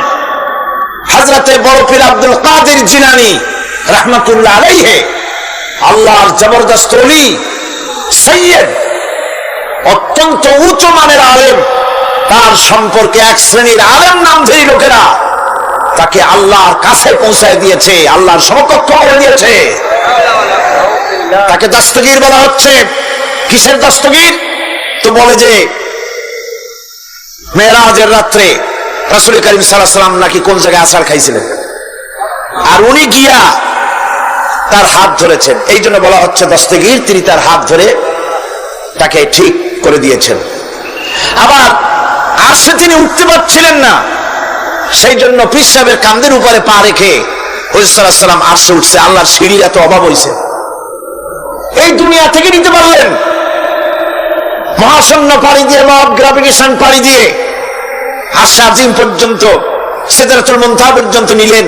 আর ওইখানে বড় পীর সাহেবকে লাগলো তার কাঁধের উপরে পা দিয়ে তিনি উঠবেন। এর চাইতে বিদআত, এর চাইতে বাজে কথা মুসলমানদের জন্য আর কি হতে পারে? দুর্ভাগ্য এই জাতির, এই সব আলেম নামের কলঙ্ক, যারা নাকি বড় পীর সাহেবের নামে ওয়াজ করে করে বলেন, তার নামে দরুদ বানাইছে, তার নামে বলে ইয়া আব্দুল কাদের জিলানী শাইয়ান লিল্লাহ, যেরকম নাউযুবিল্লাহ। বলা হয়, হে বড় পীর সাহেব, আপনি আল্লাহর রাস্তায় আমাদের কিছু দেন। আর মিয়া সাহেব আব্দুল কাদের জিলানী রহমাতুল্লাহ আলাইহি যা পেয়েছেন আল্লাহর কাছ থেকে পেয়েছেন, তার দেওয়ার কিচ্ছু নাই। যা দিবেন আপনাকে আমাকে আল্লাহ পাক দিবেন। ইয়া গাউস আগিসনি বলা জায়েজ নাই। ইয়া গাউস আগিসনি বলতে হবে আল্লাহ পাক। গাউস কে? আল্লাহ পাক, তাকে বলতে হবে ইয়া গাউস আগিসনি, আয় আল্লাহ পাক তুমি আমাকে সাহায্য করো। সাহায্য করতে পারেন আল্লাহ পাক। বড় পীর সাহেবকে ইয়া গাউস আগিসনি বলা যাবে না। গাউসুল আজম এই ডিগ্রি, এই খেতাব বিদআতপন্থীদের বানানো খেতাব। গাউসুল আজম কোন মানুষ হতে পারে না, পারে না, পারে না। গাউসে আজম, গাউসে আজম শুধুমাত্র আল্লাহ রাব্বুল আলামিন। গাউসে আজম কে? আল্লাহ রাব্বুল আলামিন, যিনি মানুষের ফরিয়াদ শোনেন, যিনি মানুষের ফরিয়াদ শোনেন, তিনি হচ্ছেন আল্লাহ পাক। বড় পীর সাহেবকে আমরা শ্রদ্ধা করি, কিন্তু সেই শ্রদ্ধার অর্থ এই নয় যে নবীদের চাইতে তিনি বড়, তিনি রাসূলের চাইতে বড়, তার নামে দরুদ শরীফ বানাইতে হবে, জায়েজ নাই। আশা করি এই সব কথা আপনাদের মনে থাকবে। কি সব কথা তার জীবনী বানাইছে, তার মধ্যে লিখেছেন বড় পীর সাহেবের মা যখন, বড় পীর সাহেব মায়ের পেটে ছিলেন, তখন এক ফকির তার বাড়িতে আসছে। ফকিরকে তিনি ভিক্ষা দিতে বেরিয়েছেন মা। ওই সময় ভিক্ষুক বড় পীর সাহেবের মায়ের উপরে হাত দিতে গিয়েছিল। তখন পীর সাহেব মায়ের পেটের থেকে বাঘের মতো বেরিয়ে সেই ফকিরকে ঘাড় মটকায় দিল। বাজে কথা। কোন ফকির বড় পীর সাহেবের মায়ের গায়ে হাত দেয় নাই, বাজে কথা। তারপরে তিনি মরা মানুষ জিন্দা করেছেন, খড়ম পাঠাইয়া কারে পিটাইছে, বদনা মারছে, আর এক বাড়ি যাইয়া সে বদনা দিয়ে পিটাইয়া মাথা ফাটাই দিছে, বাজে কথা। মরা মানুষ জিন্দা করেছেন। সুতরাং এই সমস্ত বাজে কথা কান দেওয়ার কোনো কারণ নাই। ওলিউল্লাহদের কেরামত হক, সন্দেহ নাই, কিন্তু সেই কেরামত মুজিজাকে পার হতে পারবে না। কোন মুজিজা আল্লাহর কুদরতকে পার করতে পারবে না। সেই জন্য আমি কথাটা ক্লিয়ার করে দিতে চাই, নফল সুন্নতের উপরে যেতে পারবে না, সুন্নত ওয়াজিবের উপরে যেতে পারবে না, ওয়াজিব ফরজের উপরে যেতে পারবে না, ঠিক কিনা? আলেম ওলামা এর মর্যাদা, পীর আলেম ওলামাদের মর্যাদা হচ্ছে তাদের মর্যাদায় তারা আছেন। এদের মর্যাদা যত বড় পীর হোক, যত বড় আলেম হোক, সাহাবীদের সমকক্ষ হতে পারবে না, পারবে না, পারবে না। সাহাবায়ে কেরামদের, সাহাবায়ে কেরাম রিদওয়ানুল্লাহি তাআলা আলাইহিম আজমাইন, গোটা পৃথিবী কান খুলে শুনুন, গোটা পৃথিবী সমস্ত আলেম, সমস্ত পীর, সমস্ত বুজুর্গ সব যদি এক করা হয়, একজন সাহাবীর জুতার তলা ধুলো হবে না। যাদের উপরে আল্লাহ সন্তুষ্ট, আর আল্লাহ যাদের উপরে সন্তুষ্ট, তারাই হচ্ছেন সাহাবায়ে কেরাম রিদওয়ানুল্লাহি তাআলা আলাইহিম আজমাইন। সুতরাং ওলামা পীর বুজুর্গ সাহাবীদের সমান নয়, সাহাবীরা কোনদিন নবীর সমান নয়, আর নবীরা কোনদিন আল্লাহর মর্যাদার সমকক্ষ নয়। কথা ক্লিয়ার হয়েছে? সুতরাং আজ আমাদেরকে বুঝতে হবে, ওয়াইয়াকা নাস্তাইন, ইয়াকা নাবুদু, তোমার ইবাদত করি, ওয়াইয়াকা নাস্তাইন, কেবল তোমার কাছেই সাহায্য চাই। খতমে গাউসিয়া বানাইছে, কোথায় পেয়েছেন? আমরা ওই ধরনের বুজুর্গদের কথা মানি না। যা কোরআনে নাই, যা হাদিসে নাই, নতুন করে যা তৈরি হয়েছে, মানি না, মানি না। আমাকে দেখতে হবে কোরআনে আল্লাহ পাক কি বলেছেন, হাদিস কি বলেছে। এটার নাম ঈমান, এটার নাম কি? কোরআন হাদিস পড়ে যে ঈমান আর আকীদা রক্তের মধ্যে, কলিজার মধ্যে ঢুকেছে, আমাকে যদি হত্যা করা হয়, আমাকে যদি জ্বালানো হয়, পোড়ানো হয়, এই আকীদা থেকে এক চুল সরে যাব না। এখন আমাদেরকে এই আকীদা মজবুত করতে হবে। গোলামি করবো আল্লাহ, সাহায্য চাইবো আল্লাহর কাছে। এবার আসেন, আল্লাহ রাব্বুল আলামিন সূরা ফাতিহার ভিতরে আমি বলেছিলাম এটা একটা অভিনন্দন পত্র। এটা কি? অভিনন্দন পত্র। বান্দা অভিনন্দন পত্র পেশ করতেছে কার কাছে? আল্লাহর কাছে। এই অভিনন্দন পত্রের কয়টা ভাগ ছিল? 3টা ভাগ। প্রথম ভাগে হলো প্রশংসা, দ্বিতীয় ভাগে পরিচয়। মাশাআল্লাহ, মনে আছে সকলে। এবার আসছে 3য় অধ্যায়। এবার মূল দাবি, প্রশংসা করেছি, পরিচয় দিয়েছি, আমরা তোমার বান্দা। এবার প্রশ্ন হচ্ছে, চাও কি? পরিচয় তো শুনলাম, চাও কি? আল্লাহ রাব্বুল আলামিন আমাদেরকে শিখায় দিলেন কত বড় মেহেরবান তিনি, কত দয়ালু তিনি। তার কাছে চাওয়ার ভাষাটাও তিনি আমাদের শিখাই দিলেন। জনগণ সুবহানাল্লাহ। রব্বুল আলামিন আমাদের শিখালেন এভাবে চাও, ইহদিনাস সিরাতাল মুস্তাকিম সিরাতাল্লাযীনা আন'আমতা আলাইহিম গায়রিল মাগদুবি আলাইহিম ওয়ালাদ-দাল্লিন।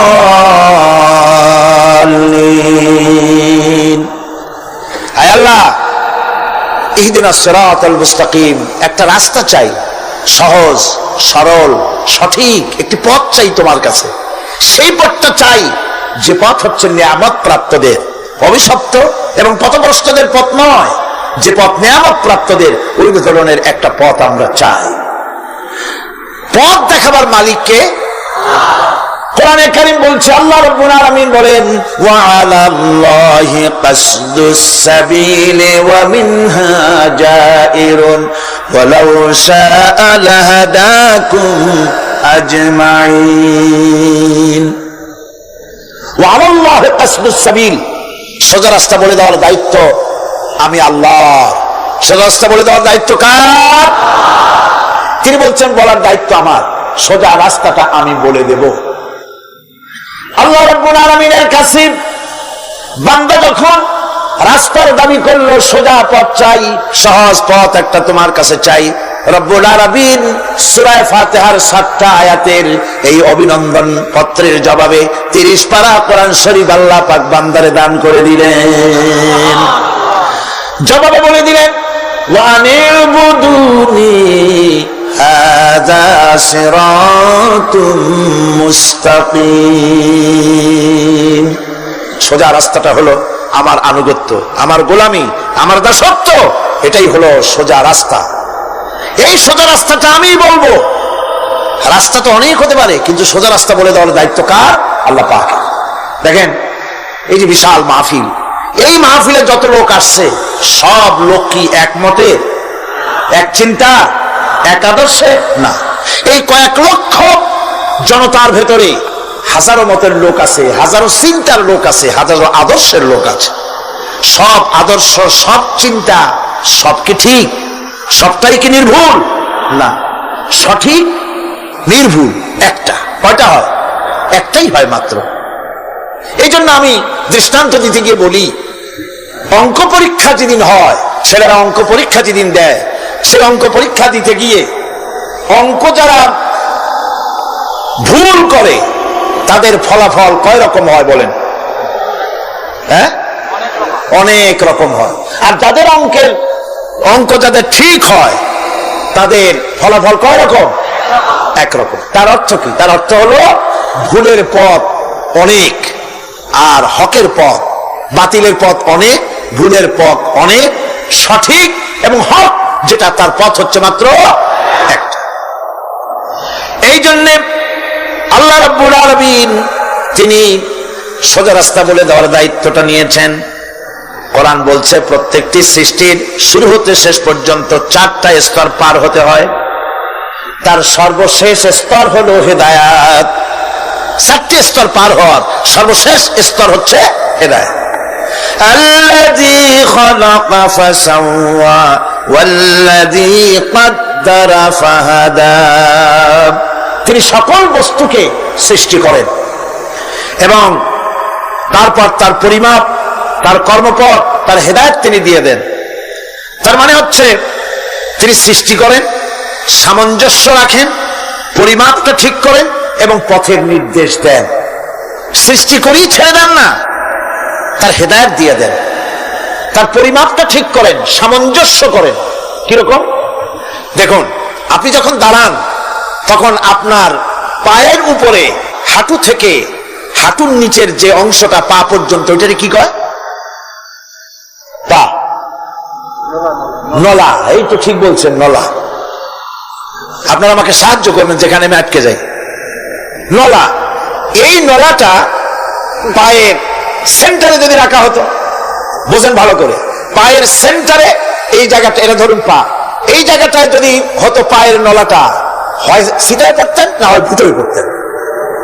আল্লাহ পাক বলছেন শুধু সৃষ্টি করি না, সামঞ্জস্য এবং পরিমাপ ঠিক করি, মাপ মতো পাটা সামনে গোড়ালির কাছে নলাটা বসায় দেওয়া হয়েছে যাতে আপনি শীত না হন, বুটো হয়ে না পড়েন। সুবহানাল্লাহ বলতে ইচ্ছে করে না? এই নলাটা যদি আঙ্গুলের দিকে আসতো আর পাটা যদি পিছনের দিকে বেশি অংশ থাকতো, যতই সামনে হাঁটতেন ততই পিছনে চলে যেতেন। ভূত নাকি, ভূতের পা থাকে নাকি পিছনের দিকে, বলে লোকেরা, আমি দেখি দেখিনি। ভূত নাকি সামনে আগাতে গেলে পিছনে চলে যায়। এ পায়ে সামঞ্জস্যটা, অনেক কথা বলবো না, দুই একটা দৃষ্টান্ত দেবো, তাতেই বুঝে ফেলবেন। আল্লাহ পাক বলেন শুধু সৃষ্টিই করি না, তার সামঞ্জস্য এবং পরিমাপকে ঠিক করে দেই। মুরগির বাচ্চা ডিমের থেকে বেরোয়, তারে যদি ওর মায়ের শুদ্ধ যদি আপনি ভরা দেন পানির মধ্যে ডুবে মরে যাবে, আর ওর মার চিৎকারের চোটে সারা গ্রামের মানুষ এক জায়গায় হবে। আর হাঁসের ডিম থেকে বাচ্চা বেরোলে সেই বাচ্চা আর মা বাবা দুজনকেই ভরায় দেন পানির মধ্যে, সাঁতরায় উঠে আসবে, ঠিক কিনা? কে শিখাল সাঁতার? কে শিখালো? শুধু সৃষ্টি করেন না, আল্লাহ পাক সৃষ্টি করেন, সামঞ্জস্য এবং পরিমাপকে ঠিক করেন এবং তাকে পথের নির্দেশ দেন। এটা হলো সর্বশেষ, সৃষ্টি করে ছেড়ে দেন না। যেমন কোরআনে কারীমে হযরত ইব্রাহিম আলাইহিস সালাম তিনি তার সম্প্রদায়ের সাথে যে কথোপকথন করেছিলেন, বিষয়টি আল্লাহ পাক কোরআনে কারীমের মধ্যে কোট করে দিলেন। এই হেদায়েতের বিষয় সেখানে আছে বলে আল্লাহ পাক বিষয়টা কোরআনে জায়গা করে দিলেন। ওয়া ইয ক্বালা ইব্রাহিমু লিআবিহি ওয়া কওমিহি ইন্নানি বারাউম মিম্মা তা'বুদুন ইল্লাল্লাযী ফাতারানি ফাইন্নাহু সায়াহদিন। ইব্রাহিম আলাইহিস সালাম তার পিতা এবং তার গোত্রকে বললেন, তার সম্প্রদায়ের লোকদেরকে, নিঃসন্দেহে আমি মুক্ত, আমি পবিত্র।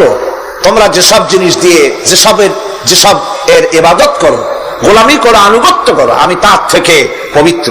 আমি তো শুধু ইবাদত করি, গোলামি করি সেই স্রষ্টা যিনি আমাকে সৃষ্টি করেছেন। আমার সম্পর্ক শুধুমাত্র সেই সত্তার সাথে যিনি সৃষ্টি করেছেন। আল্লাযী খালাকানি ফাহুয়া ইয়াহদিন, যিনি আমাকে সৃষ্টি করে শুধু সৃষ্টি করেন নাই, আমাকে হেদায়েত দিয়েছেন, আমাকে পথের দিশা দিয়েছেন। ওয়াল্লাযী হুয়া ইউতঈমুনি ওয়া ইয়াসকিন, যিনি আমাকে সৃষ্টি করেছেন তিনি হেদায়েত দিয়েছেন, আর আমি যখন তৃষ্ণার্ত হই তিনি আমাকে পান করান, আমি যখন ক্ষুধার্ত হই তিনি আমাকে আহার দেন। ওয়া ইযা মারিতু ফাহুয়া ইয়াশফিন, আর যখন অসুস্থ হই তখন তিনি আমাকে রোগ মুক্ত করে দেন। সুবহানাল্লাহি ওয়া বিহামদিহি। তাহলে কি হলো? অর্থাৎ যে প্রতিপালক, তার প্রতিপালন পদ্ধতি আমার সকল প্রয়োজন মিটান, যিনি আমাকে পান করান, আহার করান, অসুস্থ হলে যিনি আমাকে সুস্থ করেন, হেদায়েতের কামটা তিনি আরেকজনের জন্য রাখেন নাই, তিনি আমার হেদায়েতের ব্যবস্থাও করেছেন। ভাইরা আমার, আল্লাহ রাব্বুল আলামিন শুধু সৃষ্টি করেন নাই, সৃষ্টি করে হেদায়েত দিয়েছেন, মানুষকে হেদায়েতের রাস্তা বলে দিয়েছেন। সঠিক পথ কোনটি সেই পথের কথাও তিনি পরিষ্কার করে বলে দিয়েছেন। এই জন্য আল্লাহ পাক বলেন, কোরআন মাজিদ হেদায়েতকে বিরাট দান বলে ঘোষণা করেছে। মানুষের জন্য যে হেদায়েত আল্লাহ দিয়েছেন তার সবচাইতে বড় দান, জোরে করে সুবহানাল্লাহ। ইন্না খালাকনাল ইনসানা মিন নুতফাতিন আমশাদিন নাবতালিহি ফাজআলনাহু সামিআন বাসীরা।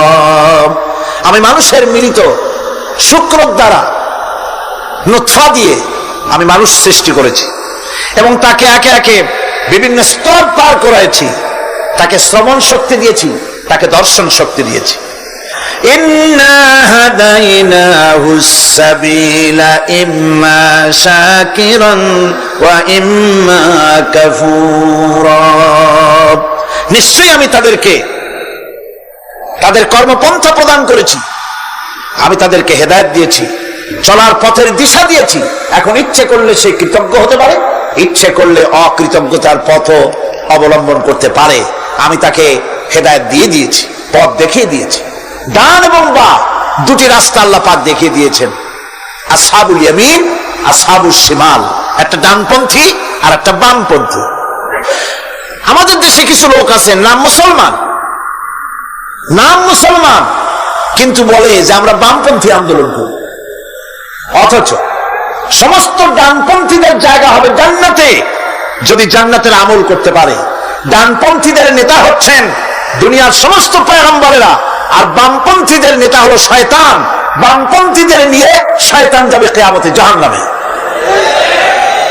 আল্লাহ পাক রাস্তা বলে দিয়েছে। আল্লাহ রাব্বুল আলামিন বলেন, আলাম নাজআল লাহু আইনাইনি ওয়া লিসানান ওয়া শাফাতাইন ওয়া হাদাইনাহুন নাজদাইন। আমি কি তোমাদের দুটি চক্ষু দেই নাই, দেখার জন্য দুটো চোখ দেই নাই? আমি কি তোমাদেরকে কথা বলার জন্য দুটো ঠোঁট দেই নাই? এরপরে আমি কি তোমাদেরকে ভালো মন্দ বোঝার জন্য আমি কি হেদায়েত দেইনি? ভালো মন্দ সবটা বোঝার জন্য আমি তোমাদেরকে হেদায়েত দিয়েছি। সুতরাং এই হেদায়েতের রাস্তা ছেড়ে দিয়ে তোমরা নিজেদেরকে গুমরাহির মধ্যে ডুবিয়ে দিও না। আমার দেওয়া হেদায়েতের রাস্তায় নিজেদেরকে পরিচালিত করার জন্য প্রচেষ্টা করো।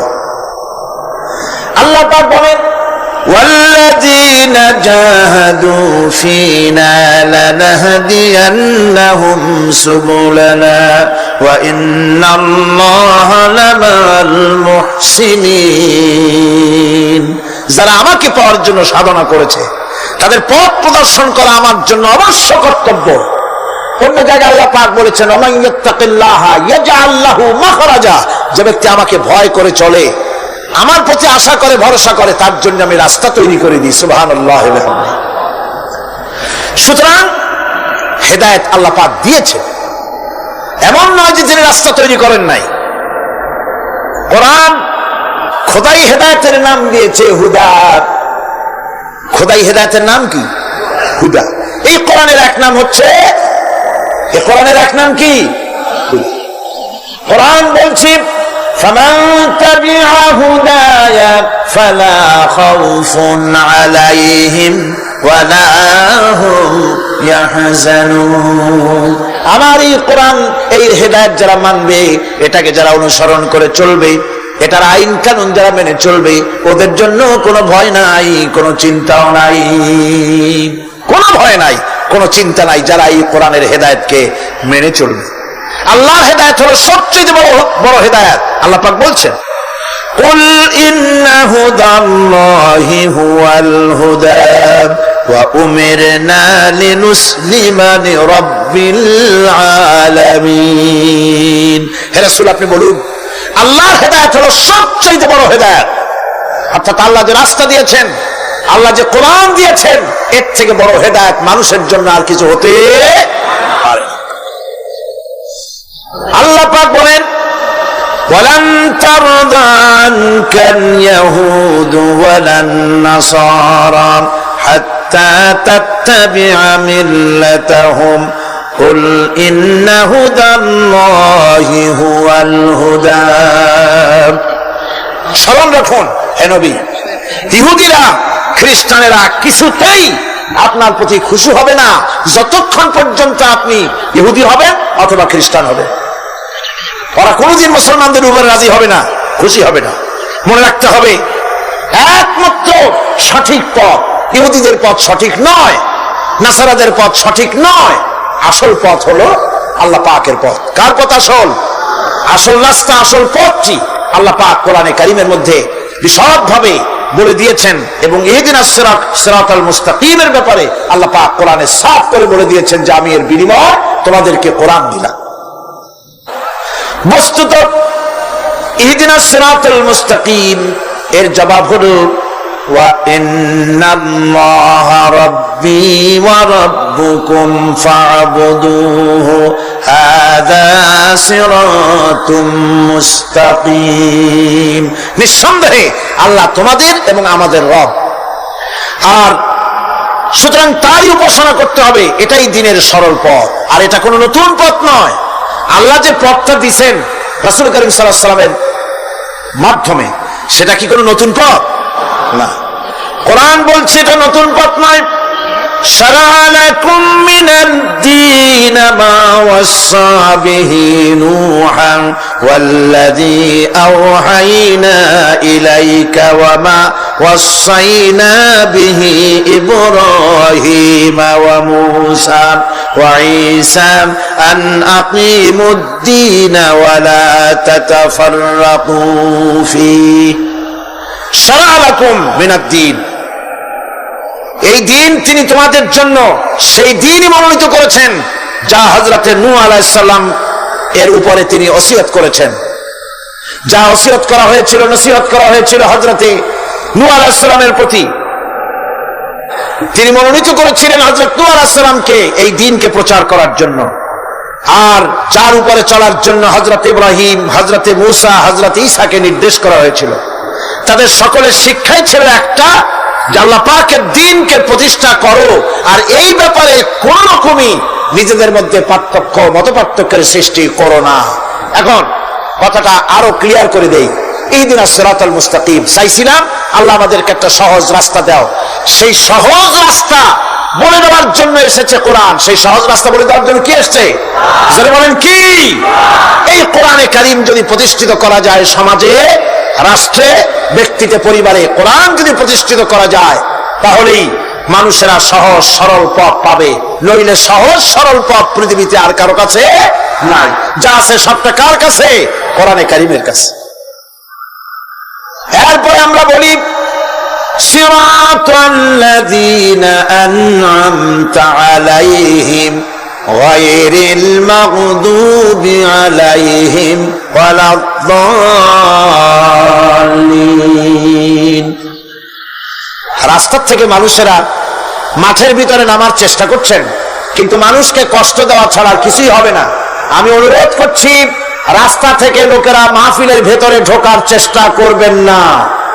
বিরাট রকমের ব্যাঘাত সৃষ্টি হবে। সকলে বসে বলুন, যিনি যে জায়গায় আছে সেখানে বসুন, চাপ সৃষ্টি করবেন না, বসুন। আপনারা দাঁড়ালে আরো বিশৃঙ্খলার সৃষ্টি হবে। কোরআনের মাহফিল, খবরদার বেয়াদবি করবেন না, কেউ দাঁড়াবেন না। যারা দাঁড়িয়েছেন বসেন, আর জোরে সরে জিকির করেন লা ইলাহা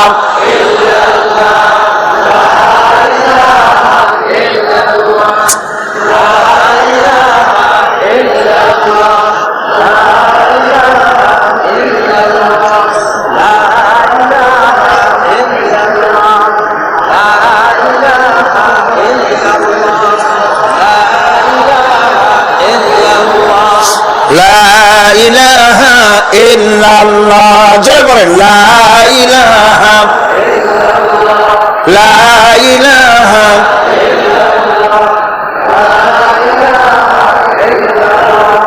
লা ইলাহা ইল্লাল্লাহ মুহাম্মাদুর রাসূলুল্লাহ। আল্লাহ আল্লাহ আল্লাহ আল্লাহ আল্লাহ আল্লাহ আল্লাহ আল্লাহ। আরো জোরে বলেন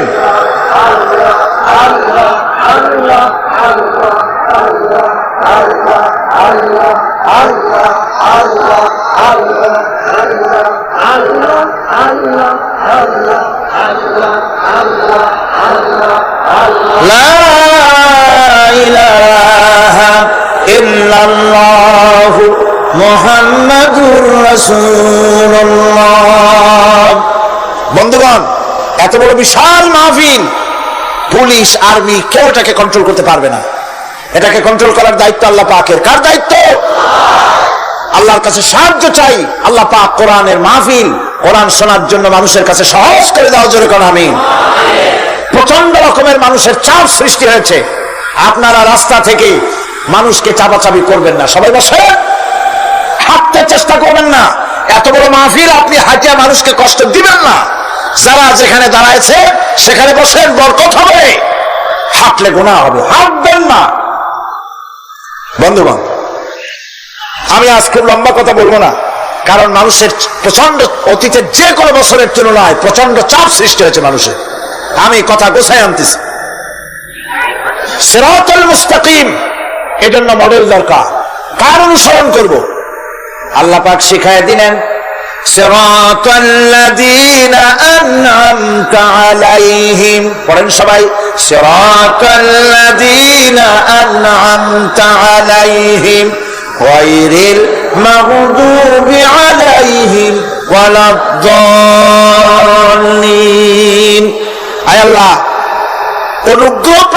দল সেই রাস্তা অনুগ্রহপ্রাপ্তদের রাস্তা চাই। তোমার মনোনীত ব্যক্তি অনুগ্রহপ্রাপ্ত যারা, তাদের পথ অনুসরণ করতে চায়।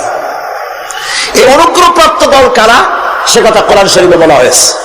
আল্লাহ রাব্বুল আলামিন বলেন, وَمَن يُطِعِ اللَّهَ وَالرَّسُولَ فَأُولَئِكَ مَعَ الَّذِينَ أَنْعَمَ اللَّهُ عَلَيْهِمْ مِنَ النَّبِيِّينَ وَالصِّدِّيقِينَ وَالشُّهَدَاءِ وَالصَّالِحِينَ وَحَسُنَ أُولَئِكَ رَفِيقًا। আর যে ব্যক্তি আল্লাহ এবং রাসূলের আনুগত্য স্বীকার করলো, নিঃসন্দেহে অনুগ্রহপ্রাপ্তদের সঙ্গী হলো। সেই অনুগ্রহপ্রাপ্ত কারা? নবীয়িন 4 শ্রেণীর লোক। কয় শ্রেণী বলেন সবাই, কয় শ্রেণী? নবীয়িন, সিদ্দিকিন, শুহাদা, সালিহিন। এই 4 শ্রেণীর লোক হচ্ছে আল্লাহ পাকের অনুগ্রহপ্রাপ্ত লোক। বলেন আলহামদুলিল্লাহ। এরাই হলো অনুগ্রহপ্রাপ্ত দল। এখন নবী কারা? নবী হচ্ছেন যারা নাকি আল্লাহ পাকের কাছ থেকে ওহী প্রাপ্ত হয়েছেন, নিখিল মানুষের চিরন্তন শান্তি এবং কল্যাণের জন্য আল্লাহ পাকের নিকট থেকে সত্যের বিধান লাভ করেছেন। তারাই হচ্ছেন নবী, যারা আল্লাহ পাকের কাছ থেকে ওহী প্রাপ্ত হয়েছেন। আর নবীরা হচ্ছেন মাসুম, নবীরা হচ্ছে বেগুনাহ। নবীদের কোনো ভুল নাই, নবীদের কোনো গুনাহ নাই। সুবহানাল্লাহ। এই পৃথিবীর মধ্যে সুপার কোয়ালিটির মানুষ, সর্বশ্রেষ্ঠ মানুষ কারা? নবীরা। সর্বশ্রেষ্ঠ মানুষ কারা? এখানে আবার এক শ্রেণীর লোকেরা বলে যে নবীরে মানুষ কওয়া যাবে না। আছেন এমন লোক, নবীরে মানুষ কওয়া যাবে না। কেন? কেন? নবীর সম্মান কত। আচ্ছা, নবীরে মানুষ বলবো না তো বলবোটা কি? নবীরা কি ফেরেশতা? যদি ফেরেশতা বলি তাহলে কি নবীদের মর্যাদা বাড়ানো হলো? বলেন আপনারা, বাড়ানো হলো? তাহলে নবীদেরকে কি বলবো? তারা কি জেন? যদি জেন বলি তাহলে তাতে কি মর্যাদা বাড়বে? সবচেয়ে মর্যাদা বেশি কার? মানুষের। সুতরাং এক শ্রেণীর লোকেরা খামোখাই আলেম নামধারী লোক, অথচ নবীকে মানুষ বলতে রাজি না। কোরআনে কারীম সাফ করে আল্লাহ পাক পরিষ্কার করে বলেছেন, قُلْ إِنَّمَا أَنَا بَشَرٌ مِثْلُكُمْ يُوحَى إِلَيَّ أَنَّمَا إِلَٰهُكُمْ إِلَٰهٌ وَاحِدٌ। নবী বলুন, আমি তোমাদের মতো মানুষ, আমার উপরে ওহী আসে। ইন্নামা আনা বাশারুম মিসলুকুম, তোমাদের মতো মানুষ। একটু ভালো করে বিষয়টা বোঝেন। আরো বলেছি আমি, আজকে আবার স্মরণ করায় দেই। আল্লাহ শিখাই দিচ্ছেন, বলুন আমি তোমাদের মতো মানুষ, ফেরেশতা নই, জিন নই, আমার কাছে ওহী আসে। পার্থক্য এখানে। তবে আরো পার্থক্য আছে, সেটা হচ্ছে আমরা হচ্ছি সাধারণ মানুষ, নবীরা হচ্ছেন অসাধারণ মানুষ। সুবহানাল্লাহ। আমরা হচ্ছি মানব, রাসূল আল্লাহর পয়গম্বর হচ্ছেন মহামানব। কথা বুঝে আসছে? তার মানে হলো আমরা সাধারণ মানুষ। সাধারণ মানুষেরা গুনাহ করতে পারে, ভুল করতে পারে, সব রকমের গুনাহ করতে পারে। নবীরা কোনো গুনাহ করতে পারেন না। আল্লাহ পাক তাদের দিয়ে গুনাহ করান না। আল্লাহ পাক ফেরেশতা দিয়ে, আপন কুদরত দিয়ে নবীদেরকে হেফাজত করেন। সুবহানাল্লাহ। সুতরাং এই কথা বিশ্বাস করতে হবে, সমস্ত নবীরা হচ্ছেন মানুষ। নবীদের আদর্শই কেবলমাত্র আদর্শ, সেই আদর্শকেই গ্রহণ করতে হবে, তাকেই একমাত্র নেতা হিসাবে গ্রহণ করতে হবে। আমার নেতা বলতেও রাজি না। মুশকিল কি এক জায়গায়? কয় যে নেতা বলা যাবে না। কেন? কয় যে ওই যে মানুষেরা বলে, স্লোগান দেয়, আমার নেতা, তোমার নেতা, অমুক তমুক, হেন তেন। তো এগুলির সাথে নবীরে মিশানো এটা ঠিক না। আচ্ছা, নবীরে নেতা কব না, কব নাকি? নবী কি হয় নেতা হবে, না হয় অনুসারী হবে, এর বাইরে তো কিছুই নাই। হয় ইমাম, না হয় মুক্তাদি। বাইরে কি? বাইরে তো নাই কিছু। সুতরাং নবী কি মুক্তাদি হবে? নবী কি অনুসারী হবে? নিশ্চয়ই হাজার বার নবী হচ্ছেন ইমাম, নবী হচ্ছেন নেতা। আমরা যখন আরবিতে বলি, ওনারা নিজেরাও আরবিতে বলেন, তখন কোনো আপত্তি হয় না। আল্লাহুম্মা সাল্লি আলা সাইয়্যিদিনা মুহাম্মদ। সাইয়্যিদিনা মানে হচ্ছে আমাদের লিডার, আমাদের নেতা। সাইয়্যিদিনা যখন বলে তখন আপত্তি করে না, কিন্তু আমাদের নেতা বললেই আপত্তি করেন। বাংলা ভাষা, বাংলাদেশি মানুষ হইয়া বাংলা ভাষার প্রতি গভীর জ্ঞান দেখলে দুঃখই হয়। বন্ধুগণ, মনে রাখতে হবে, নবী হচ্ছেন মাসুম, বেগুনাহ এবং নেতা। আর মুহাম্মদ সাল্লাল্লাহু আলাইহি ওয়াসাল্লাম হচ্ছেন বিশ্ব নেতা, এটা কোনো সন্দেহ নাই। এই নবীর অনুসরণ করতে হবে।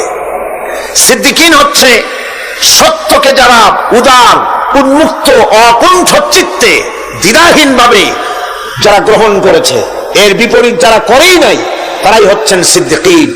হযরত যেমন একটা দৃষ্টান্ত, হযরত আবু বকর সিদ্দিক রাদিয়াল্লাহু তাআলা আনহু, মেরাজ থেকে হুজুর ফিরে এসেছেন সকালবেলায়, ফজরের নামাজ পড়ে বসেছেন কাবা শরীফে, তিনি বসে আছেন। তো তখন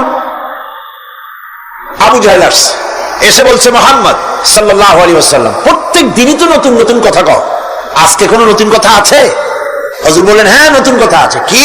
বলে, এই তো শেষ রাত্রে জিবরাইল আসছিল, আমারে নিয়ে গেল বাইতুল মুকাদ্দাসে, জেরুজালেমে গিয়ে নামাজ পড়লাম, ওইখান থেকে মহাকাশ পাড়ি দিলাম, 7 আকাশ পাড়ি দিলাম, সিদরাতুল মুনতাহা গেলাম, আরশে আজিম ভ্রমণ করলাম, আল্লাহর সাথে কথা কইলাম, জান্নাত জাহান্নাম দেখলাম, তারপরে আবার এই আয়েশা নামাজ পড়িয়া তোমাদের সাথে কথা বলতেছে। আবু জাহেল কয় যে, খাইস, যাও, মাথাটা একটু ভালো ছিল, এখন তাও সর্বনাশ হয়ে গেছে। ভাই মুহাম্মদ সাল্লাল্লাহু আলাইহি ওয়াসাল্লাম, তুমি যা বললা এই কথাটা আমি কি হুবহু মানুষের কাছে বলবো? হুজুর বলছেন, অবশ্যই বলো গিয়ে। আবু জাহেল চিন্তা করলো, দিস ইজ দ্য মোমেন্ট, এটাই হলো আসল সুযোগ পেয়ে গেছে মানুষকে বিভ্রান্ত করার জন্য। সবার আগে ছুটে চলল হযরত আবু বকর রাদিয়াল্লাহু তাআলা আনহুর বাড়িতে, যে বলছেন, আবু বকর শুনেছো? বলে, কি? মুহাম্মদ সাল্লাল্লাহু আলাইহি ওয়াসাল্লাম এই রকমের কথা বললো, বেচারার মাথাটাতে যাও ভালো ছিল, শেষ। হুজুর বলছেন, আবু জাহেল, আমার রাসূল কিরকম বলেছেন? আবু জাহেল বলছে, আমার নিজ কানে শুনে আসলাম, এখনো তিনি সেখানে বসা। হযরত আবু বকর বলেন, আবু জাহেল, আমার আল্লাহর নবী তিনি যদি এরকম কথা বলে থাকেন, তাহলে আমি কোন সন্দেহ পোষণ করি না, অবশ্যই আল্লাহ রাব্বুল আলামিনের হাবিব যা বলেছেন তা সত্য। হযরত আবু বকর রাদিয়াল্লাহু তাআলা আনহু মসজিদে হারামে আসলেন, হুজুরকে জিজ্ঞেস করলেন, হুজুর, আবু জাহেল আমাকে এইসব কথা বললো, এগুলি কি ঠিক? হুজুর বললেন, হ্যাঁ। তিনি ঘটনা বয়ান করলেন। হযরত আবু বকর বললেন, হে রাসূল, আপনি যা বলেছেন সত্য বলেছেন, আপনার মেরাজ ঠিক হয়েছে, সঠিক হয়েছে, সন্দেহ নাই। হুজুর বলেন, আবু বকর, তুমি তো শুধু আবু বকর নও, তুমি সিদ্দিক। সত্যকে যারা অকুণ্ঠ চিত্তে দ্বিধাহীন ভাবে যারা সত্যের সামনে মাথা নত করেছে, গ্রহণ করে নিয়েছে, দ্বিমত পোষণ করে নাই, কোন রকমের দুষ্ট বুদ্ধির আশ্রয় গ্রহণ করেনি, উল্টাপাল্টা করেনি, এই সমস্ত মানুষেরই হলো সিদ্দিক। আর এদের দলকেই সিদ্দিকিন বলা হয়। তাহলে নবীয়িন, সিদ্দিকিন, এনারা হচ্ছেন নেয়ামত প্রাপ্ত। 3 নম্বরে হচ্ছে শুহাদা, সত্যকে যারা সত্যের সাক্ষী দিয়েছে, সত্যের সাক্ষ্যদাতা। সত্য হচ্ছে ইসলাম। সত্য কি? ইসলাম। সত্য হচ্ছে আল্লাহ, সত্য হচ্ছে নবী, সত্য হচ্ছে কোরআন, সত্য হচ্ছে হাদিস। এই মহাসত্যকে যারা স্বীকৃতি দিয়েছে, নিজেদের কথা দিয়ে, কাজ দিয়ে, ধন দিয়ে, সম্পদ দিয়ে, এমনকি নিজের জীবনটা এই রাস্তায় বিলিয়ে দিয়ে মহাসত্যের চিরস্থায়ী সাক্ষী দিয়ে দুনিয়া থেকে যারা বিদায় হলেন, ওনারা হচ্ছেন শহীদ। আজ রাস্তাঘাটে শহীদ হয়, যার তার নামের আগে শহীদ বসায় দেয়। শহীদ এত সোজা জিনিস নয়। আল্লাহর রাস্তায়, ধর্মের জন্য, ইসলামের জন্য, আল্লাহর জন্য, কোরআনের জন্য, রাসূলের জন্য যারা জীবন দেন, তারাই হচ্ছে শহীদ। এই শহীদদের মর্যাদা আল্লাহ রাব্বুল আলামিন এত বেশি মর্যাদা দান করেছেন, শহীদদের মর্যাদা আল্লাহ পাক দিয়েছেন। কিয়ামতের দিন শহীদদের কোনো বিচার করা হবে না, আল্লাহ রাব্বুল আলামিন শহীদদেরকে বিনা বিচারে জান্নাত দিয়ে দিবেন। শহীদের বিশাল মর্যাদা, বিরাট মর্যাদা। এই শহীদ শাহাদাতের তামান্না প্রত্যেক মুসলমানের ভিতরে থাকতে হবে। হুজুর বলেছেন, শহীদি মওতের যন্ত্রণা পিঁপড়ায় কাটার যন্ত্রণার চাইতে বেশি কিছু নয়। শাহাদাত হচ্ছে এপারে মওত আর ওপারে আল্লাহর সঙ্গে দেখা হয়ে যাবে। শহীদি মওত হচ্ছে আল্লাহর সঙ্গে দেখা করার একটা সেতু বন্ধন, একটি সেতু, একটি ব্রিজ, একটা পুল, একটা সাঁকো। এপারে দুনিয়া, ওপারে আল্লাহ পাকের সঙ্গে দেখা হবে। সুবহানাল্লাহ। ভাইরা, ইসলামের জন্য যারা জীবন দিলেন, যারা শাহাদাত বরণ করলেন, তারা জাতির সম্মানের পাত্র। সেই সম্মান, সেই মর্যাদা আল্লাহ রাব্বুল আলামিন শহীদদের প্রদান করেছেন। হযরত আব্দুল্লাহ জুলবাজাদাইন, যার কথা বুখারীতে লেখা হয়েছে, সুবহানাল্লাহ। যুবক মানুষ ইসলাম কবুল করেছেন। ইসলাম কবুল করতে গিয়ে বাড়ি ঘর জায়গা জমি কিছুই ছিল না। ছোট্ট অবস্থায় বাবা মারা গেছে, চাচার ঘরে লালিত পালিত হচ্ছিলেন। এরপরে রাসূলের প্রতি ঈমান আনবেন, চাচার ভয়তে পারেন না। হুজুর হিজরত করলেন। আব্দুল্লাহ, তার নাম ছিল আব্দুল উজ্জা। তিনি চলে গেলেন চাচার কাছে। চাচা গো, মুহাম্মদ সাল্লাল্লাহু আলাইহি ওয়াসাল্লাম আল্লাহর নবী, ব্যাপারে তোমার মত কি? তিনি বলেন, আমারও তো তাই মনে হয়। যদি তাই মনে হয় তার উপর ঈমান আনবেন কিনা? চাচা বলে, না, কখনো ঈমান আনবো না। ভাতিজা বলতেছেন, চাচাজি, বছরের পর বছর ধরে অপেক্ষা করতেছিলাম, আমি আপনার অধীনে আছি বলে ইসলাম কবুল করতে পারি নাই।